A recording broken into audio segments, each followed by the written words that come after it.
So before they even got out of line and got outside, all he had was a few coins in his pocket, and he was in America. And that's how my family started. Certainly several cases. There's a gentleman, he's probably approaching retirement now. His mother was my father's secretary. You know, the challenge of the trades dying out. We definitely see that when it comes to training and hiring. And from day one, we started with a motto: we are not number one, you are.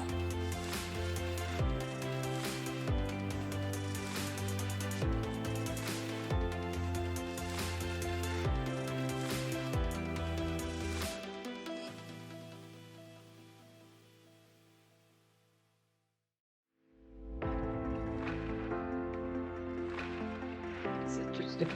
Well, and you have, as you said, almost 2,000 employees.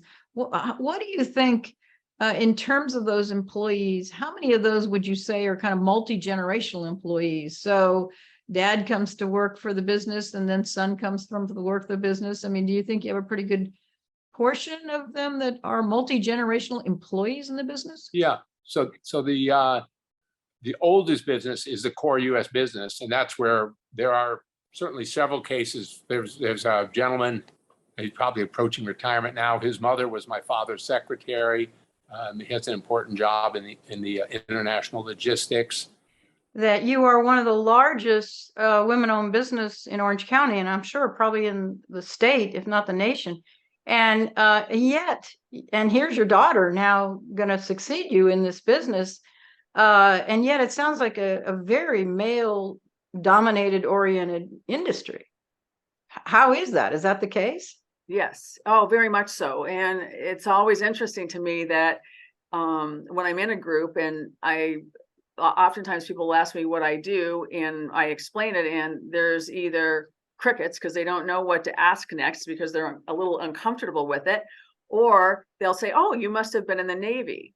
And I always say, no, I wasn't in the Navy. And they say, well, what do you know about ships? And I say, well, I don't know anything about ships. But what I do is, I think really at our level, and what Paige will have to do as well, is it's really about finding the right talent for those contracts. And we hire a lot of veterans, a lot of Navy retirees, and we bring in experts who know the ships and know exactly what needs to be done. Family business is our passion. You know, I grew up, you know, when I was 8 years old, around the dinner table with my mom and dad, we were talking about the family business. So it's in our blood.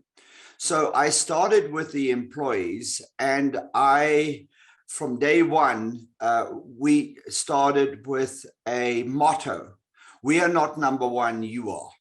So we were clearly telling the customer, it wasn't about us, it was about the customer. And every piece of paper we had, whether it was a calling card, an invoice, or a quotation, everyone had, we are not number one, you are. And when I trained the salespeople and our service people to ensure that that's what they got, that we felt that they were the most important.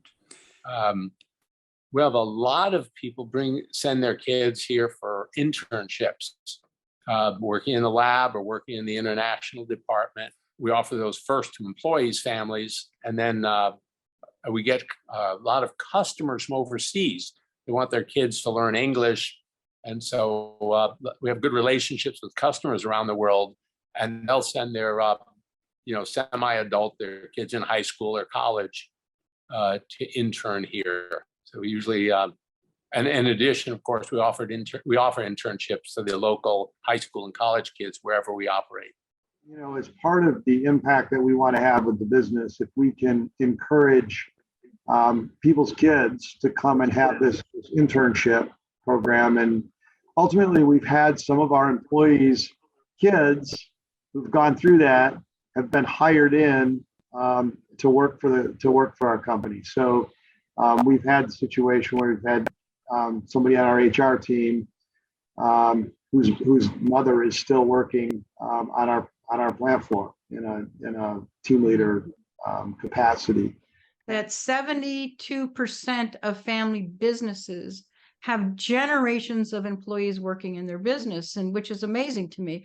So Paige, maybe you can talk about that a little bit as it relates to global. Yeah, absolutely. So not only do we have some significant generational employees at our sites, but I do want to note also the longevity of a lot of our employees in our corporate office. We have about 10 people in our corporate office, and 8 of them have worked for Sherry for over 15 years. So I think that says a lot to the culture that she was talking about. And then out on the sites, we have extensive longevity as well. And when you have that longevity, it plays into safety, institutional knowledge. I mean, there's a lot of things that you can gain from that. But in terms of the generational employees out at our Virginia site, we have grandfather, father, son. We have father-in-law, daughter-in-law, mother, daughter, son. Philadelphia, we have uncle, nephew, father, son. Bremerton, father, son. Pearl Harbor, we have 2 sets of mother, son, daughter. So that's kind of cool, the whole family too. So a lot of generational employees throughout all of our sites.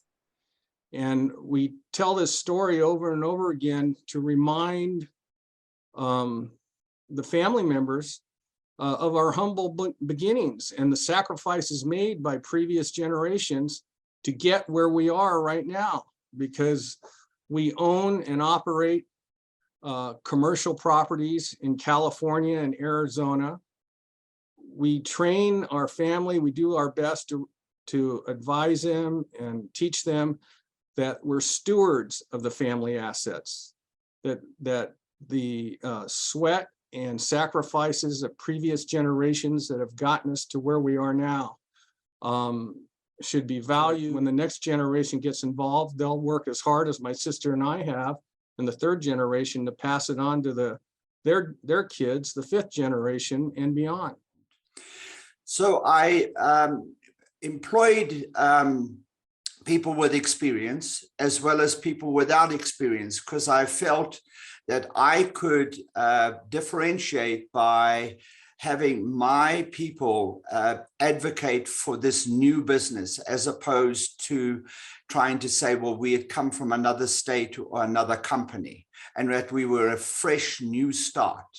We couldn't hide it because we were fresh and we were new.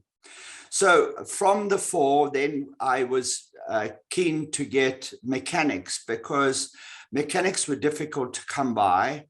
And I hired 2 mechanics that I said, look, you are part of this enterprise, and every machine that you fix, you give the customer a review of his machine and why you did what you did. Once we hired a field mechanic, well, we didn't have a big population, so we sent them out and they would fix a machine. Well, they might drive 3 or 4 hours to get to the machine. They would repair it in 2 hours, and then they would drive back. And I said, don't drive back.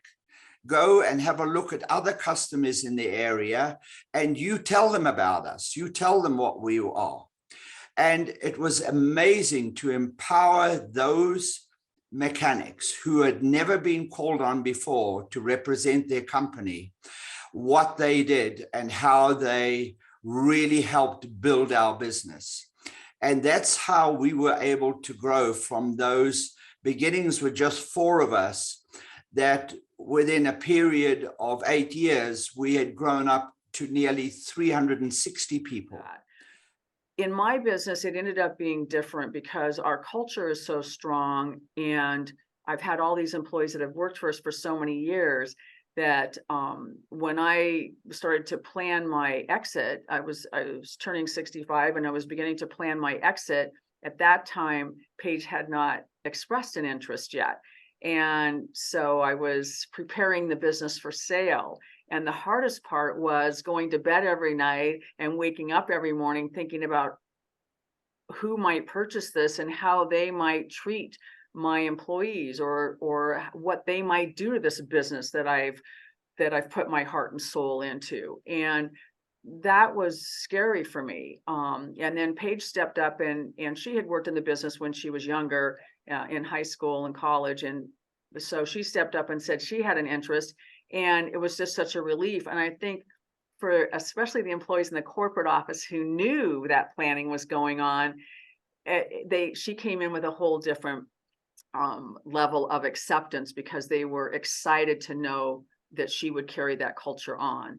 And I think that's one of the most important things, is for Paige has to establish her own place, and she had to demonstrate her own skills, and she had to start at the bottom, and she had to work at the sites, and they had to get to know her and get comfortable with I think the most important thing to them, which that she would continue it on in the same way. Now she's going to do things differently for sure, but when you have an environment that people enjoy coming to work in and they stay working for you. I've owned the business 18 years, and many of the people have over 16 years of service, so they want that to go on. So speaks volumes about the culture of the business itself, and I know that comes from the family. So congratulations on that.